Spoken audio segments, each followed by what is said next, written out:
Hello and welcome to another episode of Issues and Insights. I'm Bryce Shoemake from Hardin County Government.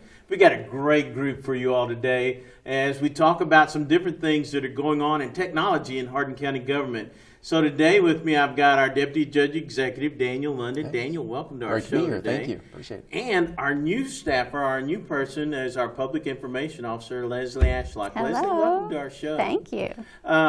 Daniel, I want to go to you first and talk about when you first came on, and it's been a little while now, 4 or 5 years? Yeah, it's going on 5 years now. Yeah, man. It's hard to believe. It goes by fast. Time goes by fast when you're having fun. That's right. When you started, you wanted to bring in some new technology to Hardin County Government. So let's talk a little bit about that. Sure. One of the things I found where we were not technologically savvy at all, and one of my key initiatives has been optimization over taxation, meaning bringing in revenue to the county that is non-tax revenue to take that tax burden off of citizens. And we've been very successful in doing that. But part of that optimization is efficiency and making the organization data driven, and that was something that was lacking. So we've incorporated some software that gives me dashboards each and every day as overseeing operations that I can measure each department and their performance. Particularly animal care and control was a great example. We were able to take them from a shelter that had a live release rate of approximately 60,000 to a pro-life shelter. They're about 95% live release rate or live outcome, and increase their revenue, which obviously helps us be pro-life. And one of the things that has enabled me to do that, obviously, is the technology that I can measure that on a daily basis and how well that they're performing. And by doing so, you're able to make sure that dollars that our citizens give us to operate and other dollars go farther than what some people think, because I know some have thought that we're not fully utilizing our dollars the way we should, and actually we're stretching them so thin sometimes we can see through it. Well, yeah, exactly. It's maximum impact. For example, we have a full-time veterinary now for the animal shelter. When I came on board, we had 2 part-time vets who had retired, who did great work for us. They gave us a day a week each. Now we have a full-time vet. All that was paid for through partnerships and collaboration through the community. No tax dollars have gone to that salary, and we've been able to continue that and, again, increase revenue without increasing taxes. And that increases our chances of having a live outcome for the animal as well as better health care while they're in the shelter. And sometimes, unless we toot our own horn, some people may not realize how well we do utilize dollars that are given to us from the public, correct? Yeah, absolutely. And again, if you look at our shelter compared to other shelters around the state, we are much more efficiently staffed than other shelters by the tune of about 20%. Now, we have a great team at our shelter, and they will tell you, hey, we love what we do. We don't feel like there's undue burden because we have less staff than, say, another county. But again, they make those dollars count in everything that they do. So we're very blessed by that work ethic. And one of the new technological aspects that you brought on board, it just kind of recently, is TextMyGov. Yeah, and that's one that we've been particularly excited about because as we deal with our phones, obviously it runs my life, and I'm sure a lot of other people are in that same boat. But when you're out and about, we want to make sure that you had a convenient way to communicate with us. It doesn't take the place of a phone call. If you want to call us, we are still absolutely as accessible as we were before. But if you see a pothole, if you're like me, you see it and think, hey, I need to call someone when I get an opportunity, then you forget about it. But now with TextMyGov, you can take a picture of it, shoot it to us, 270-951-0951, text that to us, and it automatically goes into our dashboard software, our constituent relations management software that I've instituted, and it goes exactly to the department that it needs to go to. And then they can keep track of it, and then I have a way through my dashboard to make sure that it's being responded to. And again, part of that management feedback and holding our staff accountable. Now, folks, we're not asking you to text while you're driving because it is against the law to text while you're driving in the state of Kentucky. So we want you to understand that this is not something that you do on the move. Okay. It's you can take a picture of that, go back, take a picture of it, and then text that once you get to a stop, okay? So, and use keywords like pothole, road department, trash, and then again, it will ask you certain questions to make sure that we understand exactly what the issue is. And if for some reason it doesn't understand you, it actually sends us an alert, and then we'll follow up. And again, I get that report every morning of everything that's come in to make sure that the staff has followed up, just to make sure it's that secondary look and accountability. And we're loving this software. It has made things so much easier for everyone, and we really appreciate people participating, and we want more participation. Sure. And Leslie, that's one of the things you're doing in your public information role is putting that thing, that information, that thing. That thing. That thing you do. That sounds like a We've good got some movie. people still catching up, as you can tell. So, I mean, I know what you meant. yeah, so you are putting that out on social media constantly, right? Yes. Yeah. Okay. We're pushing it. All right. And with that being said, kind of tell people what TextMyGov is all about. Daniel kind of gave us a little bit, but tell folks what it's all about. So TextMyGov is a pre-messaging text database, which means there's an artificial intelligence kind of behind this. So if it's the first time that you've texted, you simply text the word hi.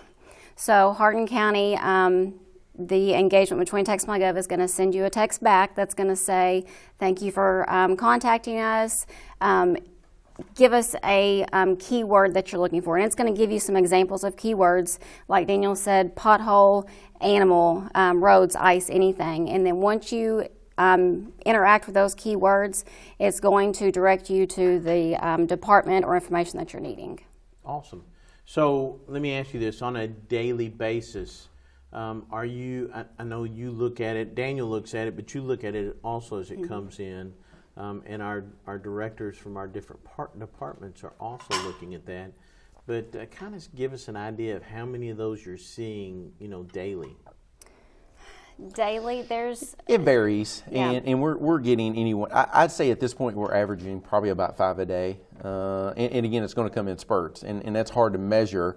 Like the recent storm event we had, obviously it's going to be artificially high that day versus a normal day. But that brings to another great point. When we have a snowstorm or ice storm, we have almost 1,000 roads in the county. I think it's exactly 948. As I was looking this morning, which is 600 miles. So we are not right there at every spot, obviously during an event, to know exactly what the condition of that road is, because it takes time to go over that. But if people will text us, particularly through this service, then we can triangulate exactly where our problem areas are.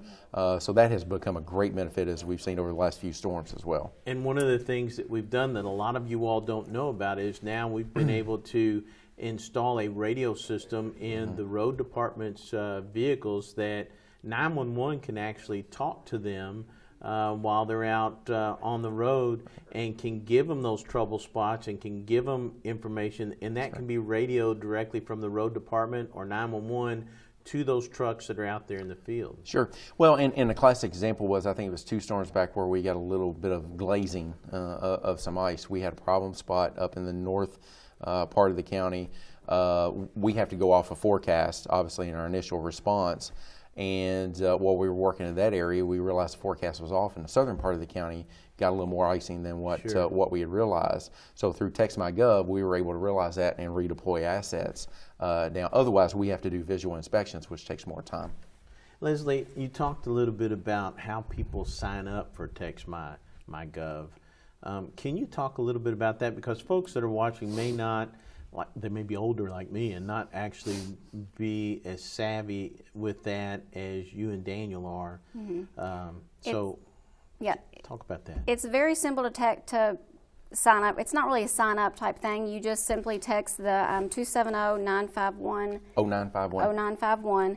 And like I said, if you text the word hi, you're going to automatically be in that database. Okay. And then you can, if you need information or issues, you can text us. So that would be a number, like if I wanted to save that number as a contact in my phone, I would simply just put it in as TextMyGov, and then I could actually do a speed dial kind of thing, or pull it up. And Absolutely. Okay. Yeah. And we're saving those phone numbers as well. So whenever we have a special event, like a shredding event or e-scrap or so on, we can send out alerts reminding people of those services. Similar as well. to reverse 911, like Correct. we do with our rave system, correct? That's correct. That is correct. And again, it's a piece. it's a tool for us to be able to be more responsive and provide more opportunities for feedback. Again, we want citizen participation, and this is our way, again, to have another tool other than social media to feedback to help us do our job better and help serve the citizens of the county. Leslie, are you seeing more people utilize this social platform, so to speak, to give us more information in the county with either with TextMyGov or just, Facebook in general? Yeah, absolutely. Or other social media, because Facebook's the one that a lot of us think of. But I mean, there's so many other social media platforms that are utilized by not only folks that are watching this show, but even by the county. Yeah, we are a technology world now, and it's just getting more and more. And this is just one of the easiest ways that we can simplify the communication to our citizens. Right. Okay. So, with that being said, you are posting some more information on TextMyGov on social media so folks can pick up on this as well, correct? Yeah. Constantly sending out reminders, constantly posting the number, because people forget. Continuously reminding them, hey, this is, we're trying to simplify communication with you. We're here for you.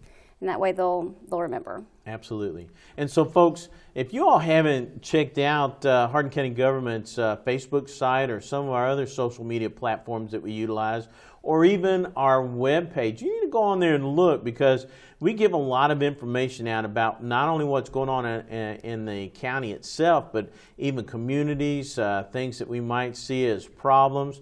Leslie, you have been baptized in fire, literally, in your new job, because you started right when all the snowstorms hit. I did. And so you give a lot of information out about what's going on in the county, places where roads are closed or places where roads have hazards. Tell us a little bit about that. Yeah, I'm trying to do my best to keep the community up to date with what's going on within county government. Facebook, Instagram, and Twitter, as well as our website. If it's information that I think that I want to know about, so does everybody else. And it's just an easy way for, like I said, technology is growing, and it's just an easy way of communication and letting people know what's going on. That's a great segue into what I was getting ready to talk to you now. We start talking about growing.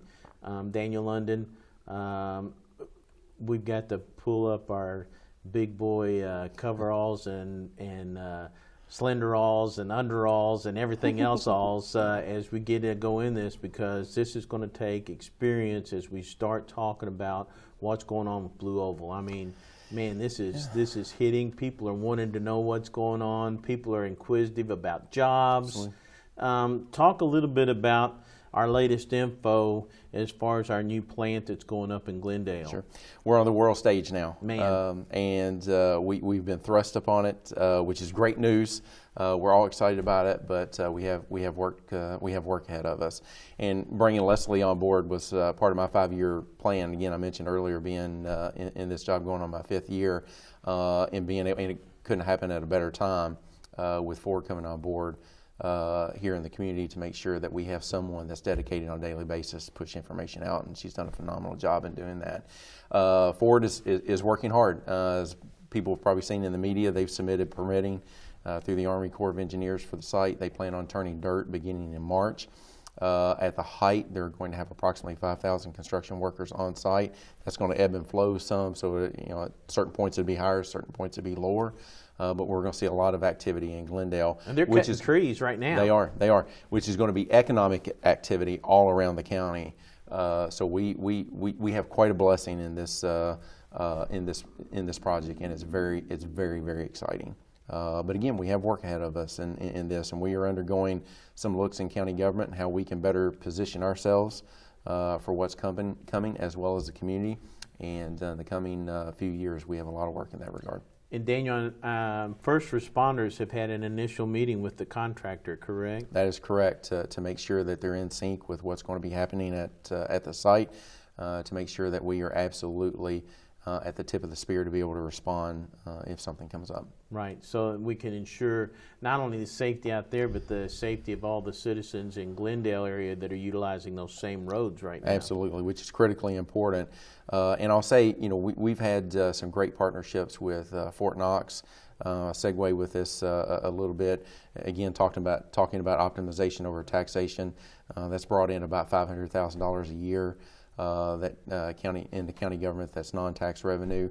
That has given us money and the ability to be able to put some things together in county government to be ready to respond to the Ford site if something were to come up during this construction phase. EMS, particularly, obviously that you're well familiar with, to help our budget more on that side. So again, collaboration countywide helps us when we have something such as this. Everyone working together. So much so that even today, as we speak, Fort Knox had one of their ambulances go down, and we have actually lent them an ambulance so that they can provide their 2 crews service. So we've literally given them a truck today so that they have an extra ambulance. And of course, they're on board if we need something as well in the community. So that collaboration is critically important. Fort Knox is still the main economic driver in the community, even with Ford. So we're looking at having 2 major employers and economic development drivers here in the community.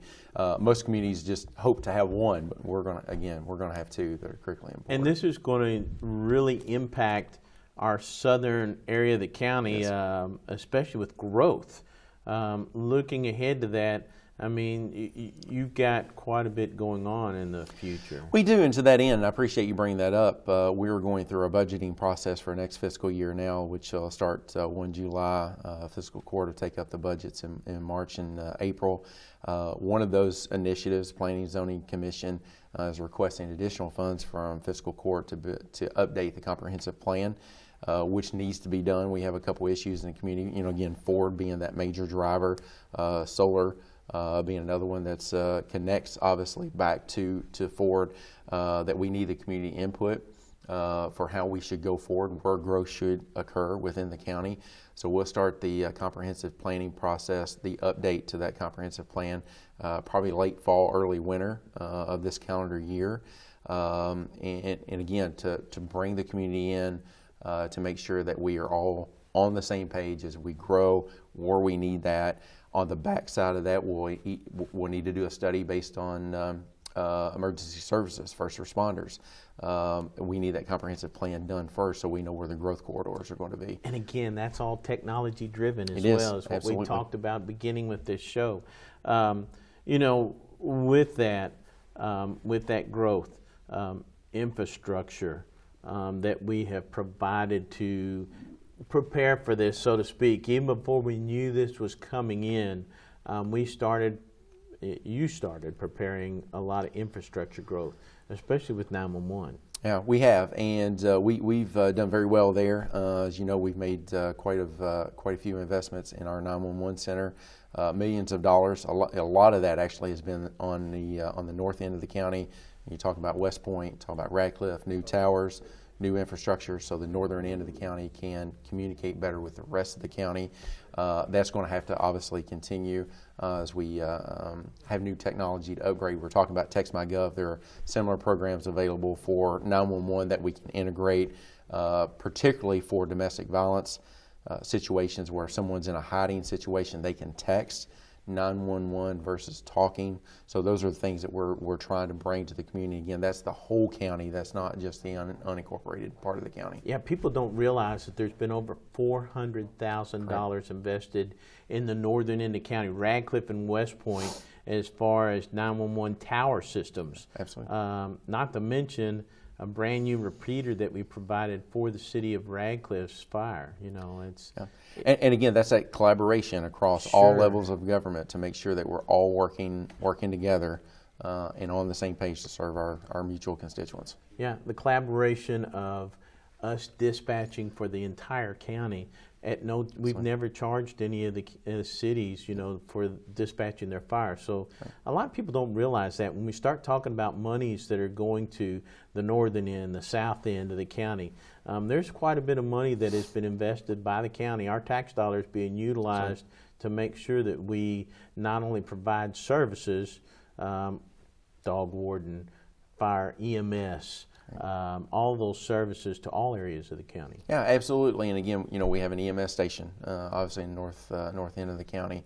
That's critically important, and we're having conversations with city leaders to find out how we can expand that even more, particularly 911, to better serve them and perhaps take some of that budgetary strain that they have off of them and put it on the county. Again, part of that collaboration. Absolutely, and optimization. Yeah, and people don't always realize that because it's not something that you can just go out and tell. A lot of those are behind the scene conversations, right. Because it may work out, it may not. Right, absolutely. And so there's no sense in getting folks' hopes up that yes, this is going to happen, or no, it's not, because we don't want people. It's not that we're keeping information away from people. It's just we're trying to lay the groundwork. Well, it's like looking at a business deal. I mean, you have to do that a little bit. You have to do your due diligence. Sure. And you have to do that initial work to put some math together, see how it's going to work for each one, and everyone get out of it what they expect to get out of it. Hey, Brian and Trish on WQXZ were kind of teasing with us during the last snowstorm. We got some new dump trucks in. That got held up quite a bit because of the chip shortage. We're finally getting some of those dump trucks in. A lot of people kind of laugh, go, dump trucks, how's that become news? I mean, when you've been waiting as long as we have and all the projects that we've got going on, that is a big deal. It actually is a big deal to us. We were over a year, actually closer to 18 months, I think, Leslie, when we did the math and getting these dump trucks in. And again, we all hear, frankly, are tired of hearing it, but it's still fact, supply chain constraints and restraints. Chip shortage, all those things factored into getting these new dump trucks. We've had the road department's had dump trucks obviously for a lot of years, and unfortunately some of those that are in service are over 20 years old, and very unreliable. Maintenance cost again hitting the taxpayers. One of the initiatives again that I took on when I came in, we surplused a bunch of vehicles. We're not going to spend a bunch of tax dollars in maintenance, but again, we have to replace some of those. And so we ordered 6 new dump trucks about 18 months ago. We finally have received those in. Those are critically important during snow and ice events because of the size of those, particularly as we look at our main priority roads, because those are the ones that we need to scrape those because of the weight and size and so on. But now people watching at home are going, obviously there's no chip shortage because look how big Bryce has gotten. But it's not those kind of chips. See, we're thankfully talking the about chocolate chips electronic have continued to flow. Yeah, my barbecue and sour cream and onion chips are still plentiful, but we want to make sure everybody understands what kind of chips we're talking about here. And I never knew how many chips a dump truck takes, but apparently it's 8. Again, you learn things through this that you don't think about just because situation. Sure.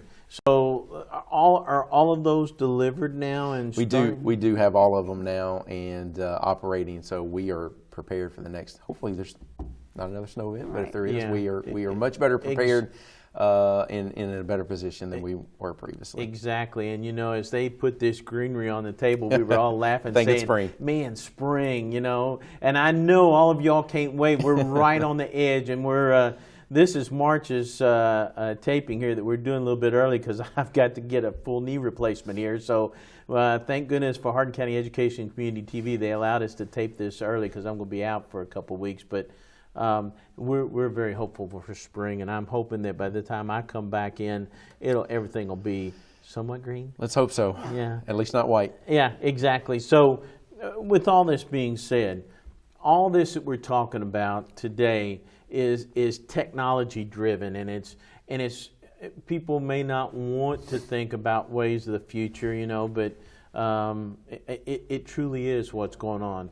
I think about this with my parents who are 92 and 87, and my mom's like, Norman, you don't need a laptop computer. And so when we look at some of the folks in our community, technology has not been a part of their world as much as it has with folks that are your age and Leslie's age, and being able to make sure that we're able to operate county government efficiently. Yes, well, not just efficiently, but meet them where they're at in terms of communication. Generational divide, something I've worked a lot on as a strategic planner in the Army. You have to, our lives are divided up in segments, and generational segments, and you have to understand that and knowing how to communicate and meet them where they are. My grandson, who's 3 years old, is never going to remember having a phone call without seeing someone, versus I remember a rotary phone. Right. So it's very different, and those type nuances has to dictate how we communicate and we feed information to meet them where they're at, and for them to have the opportunity to communicate with us the way that they want to communicate. And I think it's very important that what you talked about with the plan that Adam King and his group are working on, the only way that we can proceed effectively with Hardin County government is to plan for the future. Absolutely, but to ensure that everyone is in agreement with the path forward. And again, when you do a comprehensive plan update, that takes in community input, community meetings, community involvement to make sure. Now, there's not going to be 100% agreement. That's impossible. Right. But we can find a solution that's closest to being that 100% agreement and move out and move forward in that. And it's critically important to have the right people in the right places, which I think we do with our Planning and Zoning Commission, particularly our executive director, as we move forward in the growth in this community. And that could even be said in our departments here at the county as well. Absolutely, absolutely. We've got a great team. You've done a great job in organizing and making sure you and Judge Barry both have made a great team. It's been a work in progress, but we've been able to bring on great people like Leslie to communicate, get the word out, and you know, it's to make an organization better. It's constant work, and I think we've put that in and made it that. Leslie, for closing comments, give us that number for TextMyGov one more time. I know Daniel's got it over there in front of him. Sure, it's 270-951-0951. And we'll put that at the bottom of the screen so that you all can see it. And we get the logo at the bottom of the screen too so that you can see that. To be able to look at anything that may be a concern to you throughout the county, that you're able to text us, let us know. And if you're not able to do that when you get home, maybe drop us a line on one of your social platforms too, correct? Facebook, Instagram, Twitter. Awesome. And one note, TextMyGov is not an emergency number. Right. So please, if you have an emergency, call 911. This is for non-emergent issues. And I'm glad you bring that up, Daniel, because a lot of people nowadays tell us, I didn't call 911 because I didn't want to bother you all. Folks, we have probably 50 to 60 lines that come into 911. We've got plenty of room for anybody that calls, and so even when we had I hate to bring this up, the 35-car pileup on the WK when we had the 6 to 8 inches of snow, we were getting just loaded with 911 calls, but it did not overwhelm the system.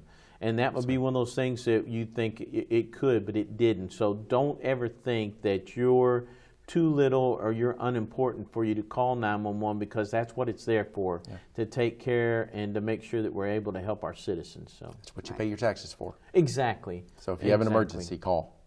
Anything in closing? I think I'm good. I think we covered everything. Appreciate the opportunity. And thank you all for being here, and thank you both for what you do to keep our county safe and healthy and make it a place where we all want to live and raise our family every day. So Yes, thank you for having love us. it. thank you all for joining us on Hardin County Education and Community TV, where we try to keep you informed on what's going on in this big county that we love called Hardin County, but more importantly, what's going on in your students' life in the Hardin County school system. I'm Bryce Shoemate from Hardin County Government. Thanks for joining us, and make sure that you stay safe and you stay alert as we get into this springtime, because they're informing us that it could be a wet spring. Make sure if you're near a flooding area that you pay particular attention as we go through this spring.